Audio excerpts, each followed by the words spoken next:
My name is Nia Krofis-Matab and you're welcome to today's big story. Now, according to Article 59 of the 1992 Constitution, I quote, "The President shall not leave Ghana without prior notification in writing signed by him and addressed to the Speaker of Parliament," unquote. Article 60, Clause 8 indicates that whenever the President is absent or is unable to perform his functions, his vice shall act in his stead until the President returns or is able to perform those functions. Clause 11 of the same article also states where the President and Vice President are both unable to perform the functions of the office of the President, the Speaker of Parliament shall perform those functions at least until the President or vice is able to perform those functions. So, in the absence of all three stated here in the Constitution, who takes up the temporal office of President? Well, let's get onto the phone lines now and get some clarification from the Minority Leader in Parliament, Osei Mensah Bonsu. Hello, sir. Good evening and thanks for your time. Okay, unfortunately, it appears the line to Osei Mensah Bonsu hasn't gone through. We're having some slight challenge with that line. We'll rectify that line and get him on the line quickly. But really, we're trying to find out, in those few hours that President Mahama was out of Ghana in Abuja, Nigeria, because at that time his Vice President was also in Houston, Texas, and the Speaker of Parliament, we're told, is on an official visit in Korea. So was there a gap in the presidency at that time? When we return, we'll get some clarification from Osei Mensah Bonsu, who is the Minority Leader in Parliament, and we'll also get some education also on this particular issue from a legal practitioner. Do stay with us.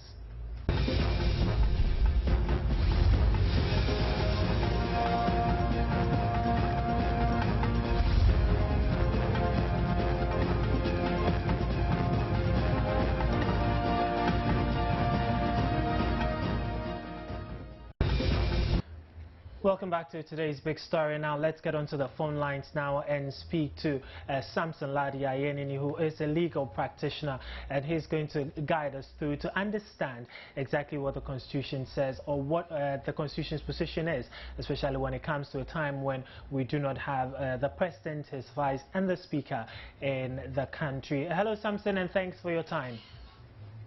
Hi. Okay, yes, Samson. Okay, now Article 60 mentions those who can take up the temporal office of the President when he's not around as the Vice President and the Speaker of Parliament. It is not quite clear who else can act in the absence of the Vice and the Speaker of Parliament, is it? Our Constitution is interpreted by the Supreme Court. In 2004, the Supreme Court interpreted the provision that you referred to, and included in that provision the Chief Justice, to the extent that in the absence of the President, the Vice President will act; in the absence of the Vice President, the Speaker will act; and in the absence of the Speaker, the Chief Justice will be sworn in to act. So to the extent that that interpretation of the Supreme Court has not been overturned, it remains the present law, even though it's been described by some, including myself, as problematic posture of the court. Why is it problematic? It is problematic because I take the view that it is not progressive enough.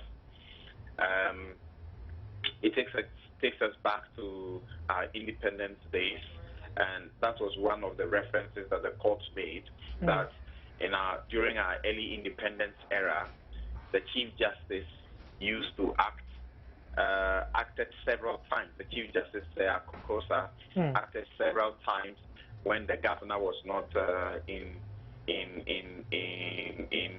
the country, and use that and some other reasons to state that in that regard, then the Chief Justice should naturally step in and be sworn in when the three that are so named are absent. But it is important to note that there is sense in referring to Article 57(2) of the Constitution Before you even move on to the portion that you are referring to, Yeah. Article 57.2 of the Constitution speaks of the President's office, which is the executive office, being capable of being exercised. No, sorry, I'm referring to Article 58.3. 58.3. 58.3. Okay. Stating that the functions of the office of the President should be exercised either directly or through officers subordinate to the President. And in the case of Asari versus the Attorney General, that is the case in which the Supreme Court interpreted the Constitution and included the Chief Justice in the list of those who will take over. Okay. In that case, the debate was hard, and Mr. Asari was seeking to urge it upon the court that in a technological age, in a digital age, you don't need anyone to act instead of the President when he is physically absent from this country. Okay. Because technology should allow the President to continue to act the way he would have acted if he were physically present. The Supreme Court, on the basis of its position that technology may fail and could not be consistently reliable, that may pose a certain problem. And so the hierarchy, as you have enumerated, should continue to stay. So but those of us who criticize that point say that you cannot say that because technology will fail, the President, should have someone who is physically representing him. Because when the President is out of the country, he is out of the country in the name of the Republic of Ghana as the President. And whatever he does out of the Republic, he does it in the name of the Republic as the President. Okay. You get it? Yeah. Yeah. So in this case, where we, as you're saying, per the interpretation of the Supreme Court of this provision, the Chief Justice can also take up that temporal office, then does it mean then that yes? It's not the Chief Justice can, but that is the law. Yes. She must be the one who steps so the word in. there must, the operational word is must. Speaking strictly, in the absence of the President, his vice, and the Speaker yesterday, she should have been the President. The Chief Justice was technically in the position of the President. Okay. So where the 59, which asks that when the President is leaving the jurisdiction, he should give prior notice to the Speaker, addressed to the Speaker of Parliament, then, and the Speaker is also not in the country at the time when the President was leaving, who then is this letter, or should this letter be addressed to? But that's the question now to ask. But as it stands, you have the two deputy speakers of Parliament, don't you? Yeah, but Parliament is on recess. Well, when Parliament is not sitting, I'm sure that the office of Parliament works. Okay. Right. So then it means ideally the letter should be sent to the to Parliament, addressed to the first and deputy. I suspect so, and there's no reason to think otherwise. Okay. Okay. All right. Thank you very much, Samson Ladia. So as far as I'm concerned, it's a pretty simple, straightforward matter, because the court has already in 2004 determined that matter in Asari versus Attorney General, and the position simply remains that in the absence of the President, in the absence of the Vice President, in the absence of the Speaker of Parliament, the Chief Justice assumes that role in acting capacity. But finally, would you know if the Chief Justice was sworn in yesterday during the few hours that the President was not in the country? We don't know, do we? I don't. I was hoping probably you would. We don't know. You and I don't know. And, okay. And you see, the portion of being sworn in, is also argued that there is a position to the effect that the requirement of being sworn in has been done away with. So there is no need to swear in. Okay. Right. So which means once the president is in there, it should automatically flow in? Yes. You write to the speaker, and in the absence of the speaker, as we are discussing, the deputy, and they will communicate or transfer or the same to whoever is supposed to take over from the president and whoever is supposed to act in the absence of the president at the time. Okay, so which means if we were expecting to see a swearing in of the Chief Justice, it wasn't going to happen at all? Correct. Okay. All right. Thank you very much, Samson Ladia, for your time with us on today's big story. Let's stay on this particular issue a while longer now, and joining us on the phone now is the Vice President of Imani Ghana, Kofi Bento. Thank you very much, Kofi, for your time. Thank you for having me. Good evening. Good evening. And okay, so with this particular issue we're looking at, was there really a gap in the governance of the country within those few hours when the president was also not present physically in the country? Because we know at the time the vice president is in Houston, he still is. We know that the Speaker of Parliament has gone to Korea. So was there really a gap in that during that period? No, not at all. I don't think that we must be stretching things to a position where it looks like we have a crisis, when we really do not have a crisis. To begin with, I am one of the people who are of the school that the president being absent from the jurisdiction does not mean he is unable to perform his duties. I don't see any duty that the president needs to perform, which he cannot perform either through his officers, or even using technology. And I think that in the present, situation, every president embarking on a trip like that would have made proper preparations so that we don't have a crisis. So the reality of the matter is that it is not like the country was ungovernable, was not being governed, or there was some kind of problem. The issue is whether the people who took charge really had the backing of the law and our constitution to take charge. And like my senior colleague has said, the issue that they have been determined some of them. Sorry, Kofi, your line is breaking. If you could probably position yourself properly, we seem to be losing you. Hello, yeah. Is it better? Okay, I think it's better now.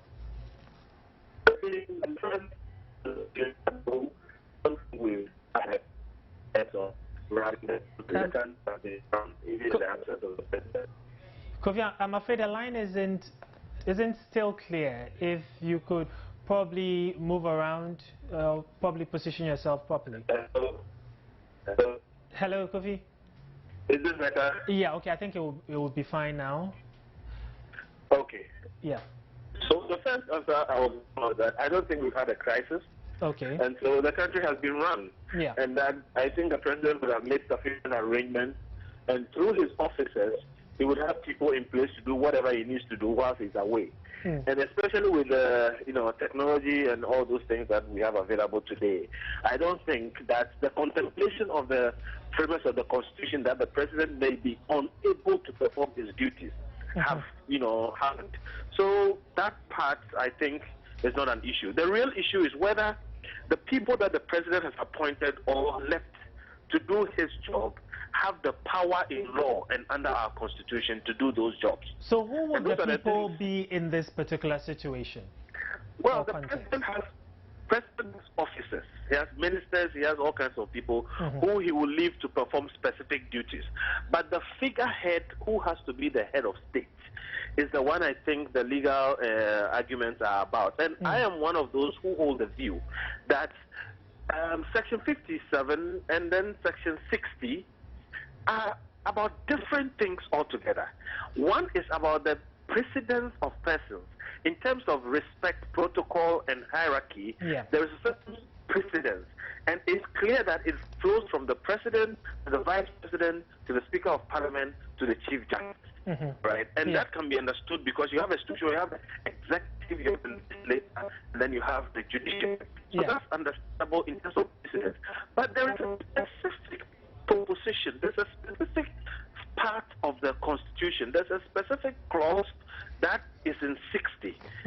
talks about succession, that if it comes to the exercise of power, these people who must exercise the power, and it stays in that order: the president, the vice president, and then the speaker of parliament. Yeah. It does not go beyond that. Exactly. So if it stops at the speaker of parliament, then you can see that from the executive, power is given to the legislature. Now, within the legislature, there are persons who are properly placed within law and the constitution who perform the duties of the speaker in his absence, for whatever reason. So you have two of them, the first deputy speaker and the second deputy speaker. I don't see for any reason why, if these two people are competent to do everything that the speaker can do in his absence, they will not be competent to do what he has to do standing in for the president. But like Samson told, like Samson told us earlier, the interpretation given to it by the courts is that in the absence of the speaker, then the Chief Justice will act, not the first or second deputy speakers. Yes, as a lawyer, I respect that interpretation because that is the position of the law as given by the justices. But today. you think realistically the first or second should have acted if the speaker himself is not in? You would understand if you read the process of movements and things that have been overturned over the period that there's new thinking, and down the line sometimes things that we thought should have been this way end up that way. I am in no way at all saying that the judgment as it stands right now is not right. The point is that there are other views, and the views as I expressed are that since there is a provision that seems to be asking a certain person who is properly in office to do a job, I think that may be, in my mind, the better way to go. As it stands right now, the judgment of the judges of stands, and that is what we have to go by. But maybe down the line we might change our mind. Okay, but some were wondering for that brief period that the president wasn't in the country, whether there was, if I can borrow your word, a figurehead at that point in time, and whether it had any governance implication for the country. What is your take on that? I don't think there was any crisis, and there was a figure. And I agree with Samson who says that even the swoop in is not such a big issue. It's an automatic situation. So nobody is in doubt where to go, especially when we've had a court ruling on this matter. So there was no crisis in terms of who was the figurehead, who was running the country. I think that is not a problem. So are we just making a big deal out of nothing in this particular situation? Yes, I think we are just exercising our brains on the issue, which may be titillating, but frankly, I don't think we've suffered any serious crisis because of this. But for the benefit of those who probably would not have known about this court interpretation, should there have been any form of formal communication to the effect that, okay, once the president is not in, the vice is not in, the speaker is not in, the Chief Justice is the acting president, and there's no really need for a swearing-in ceremony? Well, sometimes the communication has happened, but maybe it was not done with a in a public way. So should there have been communication? I believe there will be some kind of communication because the president will not just get up and leave the country. He will properly inform the people he has to inform. So I believe there has been communication. But whether it's public, as in a radio announcement or so, I don't think it is necessary. I think that the machine of state has a way it runs. And once it is running well, we should all get on with this and not, go too much into those matters. All right. Thank you very much, Kofi Bento. Kofi Bento is the Vice President of policy think tank Imani Ghana, and he's been sharing his view with us on today's big story about whether there really was a gap in governance whilst the President, Vice President, and the Speaker of Parliament were all away. We're able to speak to the Minority Leader, Seche Mensah-Bonsu, but unfortunately we're still not able to get through to him to get his thoughts as well on this particular issue. But from if I can call it the consensus that we're getting from both Kofi Bento and from Samson, at least the structures are in place, the order of succession is there. So the Chief Justice automatically would have taken up the position of acting president, whilst the Speaker, the Vice President, and the President were all not in the country. And this is today's big story. Stay with us. We'll be right back, and shortly we'll be starting off with the interactive segment.